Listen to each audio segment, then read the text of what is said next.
Hi అండి. అందరూ ఎలా ఉన్నారు? Welcome back to my channel 'Swita sisters'. ఇవాళ పర్ఫెక్ట్‌గా సుగ్గీలు, పూర్ణ సుగుండలు అని కూడా అంటారు. ఇవి ఎలా తయారు చేసుకోవాలి అని చూసేద్దాం రండి. ఇవి ఆయిల్‌లోకేసినప్పుడు పగలకుండా పర్ఫెక్ట్‌గా రౌండ్‌గా రావాలి అంటే ఇక్కడ నేను చెప్తున్న టిప్స్ కూడా ఫాలో అయిపోండి. ముందు రోజైతే నేను పూజకి హడావిడి లేకోకుండా ముందు రోజు నైటే ఒక కప్పు శనగపప్పు ఈ విధంగా ఒకసారి కప్‌లో వేసుకొని వాష్ చేసేసుకొనేసి నైట్ అంతా సోక్ చేసుకుంటున్నాను. టైం ఉంటే మీరైతే మార్నింగ్ అయినా చేసుకోవచ్చు. ఇంకొక కప్పు తీసుకొనేసి ఒక గ్లాసు బియ్యం అయితే వేసుకున్నాను. ఇవి కూడా ఒకసారి వాష్ చేసేసి బాగా నానేలాగా అయితే వాటర్ పోసి పక్కన పెట్టుకోండి. మరొక కప్పు తీసుకొనేసి ఇందాక ఏదైతే మెజర్ చేసామో బియ్యమో అదే కప్పుతోనే మనము అంటే గ్లాస్ దాంతోనే ఒక గ్లాసు ఉద్దిపప్పు కూడా తీసుకొనేసి ఒకసారి వాష్ చేసి ఈ విధంగా సోక్ చేసుకోవచ్చు. ఇదంతా నైట్ చేసుకుంటే మనకు మార్నింగు పూజ రోజు హడావిడి లేకుండా ఉంటుంది. అందుకోసమే ఇలా చేస్తున్నా.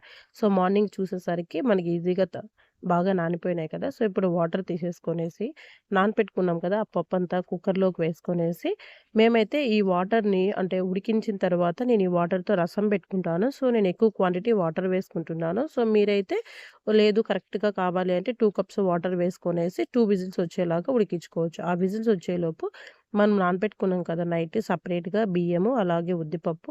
వీటిని వాటర్ తీసేసి మిక్సీ జార్ తీసుకొనేసి ఒకటేసారి అంటే బియ్యము, అలాగే ఉద్దిపప్పు 2 వేసుకోవచ్చు. లేదు మీరు సెపరేట్‌గా ఆడించుకుంటాము అన్నా కూడా సెపరేట్‌గా వేసుకొని ఆడించుకోవచ్చు. ఉద్దిపప్పు ఎలాగో బాగా నానింది కాబట్టి ఎటువంటి పలుకులు లేకుండా బాగా మెత్తగా అవుతుంది. కాస్త లైట్‌గా బరకగా ఉండేలాగా చూసుకోండి. అప్పుడు మనకి క్రిస్పీగా, క్రంచీగా ఉంటాది పైన టెక్స్చర్.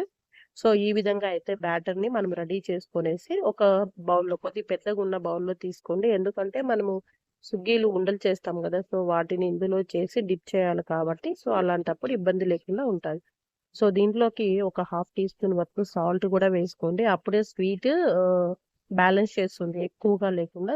బ్యాటర్ ఎప్పుడు కూడా ఈ విధంగా అంటే కోట్ చేస్తే మనకు ఒక లేయర్ ఫార్మ్ అవ్వాలి. అంటే మన ఫింగర్ అనేది కనిపించకూడదు. అలా అని మందంగా ఉండకూడదు. ఈ విధంగా బ్యాటర్ మిక్సింగ్ అయ్యేలాగా చూసుకోండి. ఇప్పుడు 2 విజిల్స్ పోయాయి కదా!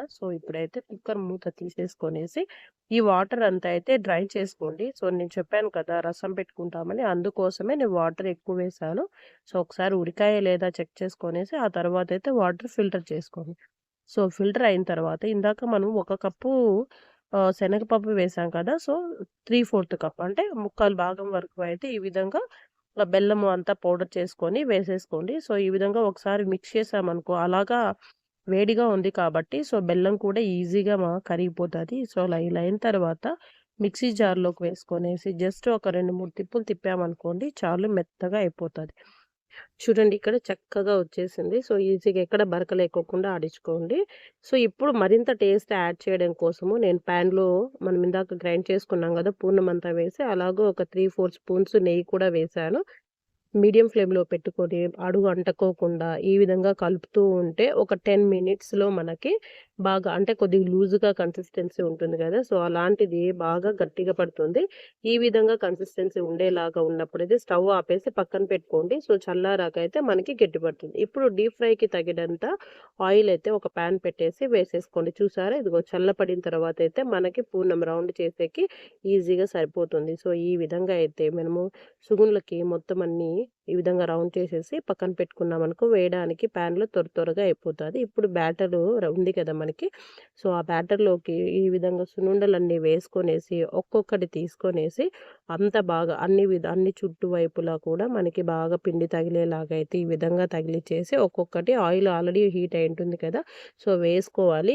ఇలా వేసిన తరువాత మీరు వెంటనే గరిటె పెట్టి కదిలిచ్చొద్దండి. ఒక మనకి బుడగలన్నీ తగ్గే వరకు ఉంచామనుకోండి. అప్పుడు మనకది ఈజీగా ఆహ్, అంటే అన్ని వైపులా కాలుతుంది. పగలకోకుండా ఉంటుంది. అది పెనంలో తీసేటప్పుడు క్లిప్పింగ్ మిస్ అయింది. ఈ రెసిపీ అయితే మీరు తప్పకుండా ట్రై చేయండి. అలాగే ఇప్పుడు శ్రావణ మాసము మనకి వరలక్ష్మి వ్రతం వస్తుంది కదా! అప్పుడు మనకి ప్రసాదంగా పెట్టుకోవడానికి కూడా చాలా బాగా ఉపయోగపడుతుంది. మీకెలా వచ్చిందనేది కామెంట్ చేయండి. అండ్ నా ఛానల్ ఎవరైనా సబ్స్క్రైబ్ చేసుకొని వాళ్ళుంటే సబ్స్క్రైబ్ చేయండి. అండ్ మరిన్ని రెసిపీస్ కోసం నా ఛానల్ తప్పకుండా వాచ్ చేయండి. And thank you for everyone watching my channel. Bye.